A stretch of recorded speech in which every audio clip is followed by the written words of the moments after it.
Ассаламу алейкум, урматтуу кыргыз элим, урматтуу мекендештер. Мына сиздер көрүп турган жол бул Кара-Кулжа өзгөн жолу.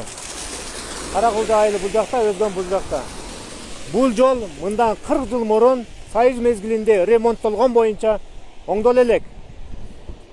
Ушул эгемендүүлүк алганыбызга 30 жыл болсо дагы бир дагы чиновник келип ушул жолго көңүл бөлүп койгон жок. Бул мындайча айтканда Кара-Кулжа өзүнчө эле бир өгөйлөнгөн бала сыяктуу болуп калды. Ошондуктан мен азыркы бийликтен суранып айтып кетет элем.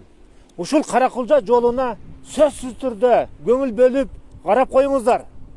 Мына мен бүгүн 26 ноябрь 2021 жылы ушул Кара-Кулжа айылынын кире бериш жеринде турам. Кудай буйруп 28 ноябрь күнү жогорку кеңешке депутат болуп келип кала турган болсом, сөзсүз түрдө ушул Кара-Кулжа жолун жогорку кеңеште трибуналдан сиздерден урматтуу бийлик өкүлдөрү ушул жолдун оңдолушун талап кылам мен сиздерден. Сөзсүз түрдө талап кылам.